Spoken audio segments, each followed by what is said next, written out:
En 1991, après que la dictature du général Barre en Somalie ait été renversée, divers seigneurs de la guerre ont commencé à se battre pour le pouvoir. En un rien de temps, ce petit pays a été plongé dans le chaos, déchiré par des factions armées. C'est ainsi qu'une guerre civile sans précédent a éclaté en Somalie. À cette époque, il était possible de ne rien posséder, mais il était impératif de posséder une force armée. En 1992, pour mettre un terme à ce désordre, les Nations Unies décidèrent d'envoyer des troupes de maintien de la paix afin de rétablir l'ordre politique en Somalie. Cependant, l'arrivée des casques bleus fut perçue par le seigneur de la guerre, le plus puissant de l'époque, Aidid, comme un obstacle sur son chemin vers le pouvoir. Pour affirmer son autorité, Aidid ordonna l'exécution de 24 membres de la tribu Bantou. Face à cette provocation armée, les Nations Unies ordonnèrent que tous les moyens soient employés pour capturer Aidid. Cette information parvint aux États-Unis, qui se considéraient comme les policiers du monde, et ils prirent rapidement en charge cette mission. Les forces américaines décidèrent de couper les approvisionnements en armes d'Aidid, en ciblant un trafiquant d'armes qui lui fournissait des munitions. Rapidement, les Américains identifièrent ce trafiquant et déployèrent des hélicoptères pour l'arrêter.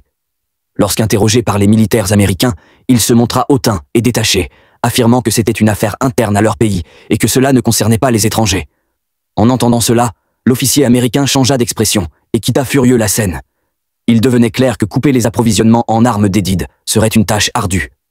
Malgré cela, la détermination des forces américaines à capturer Aidid ne faiblit pas. En octobre 1993, elles reçurent à nouveau des informations selon lesquelles Aidid serait présent dans un restaurant. Pour l'intercepter, les militaires américains élaborèrent un plan d'action. Afin de garantir le succès de la mission, le commandant décida d'envoyer les Rangers de Delta et les Navy Seals, des unités d'élite, tout en prévoyant d'utiliser 8 hélicoptères Black Hawk pour déployer les équipes au sol. Une fois sur place, il prévoyait d'entrer dans le bâtiment cible et d'arrêter le suspect.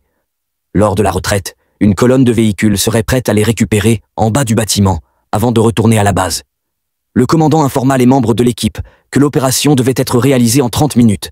Si ce délai était dépassé, la mission serait considérée comme un échec. Ainsi, au signal donné, l'opération débuta. Les Rangers prirent l'air à bord de 4 hélicoptères Black Hawk, suivis par les membres de Delta dans 4 autres hélicoptères. Une douzaine de véhicules Hummer formèrent la colonne d'évacuation, qui quitta également la base. Cependant, ils ignoraient qu'à peine partis, ils allaient être repérés par un homme sur le terrain.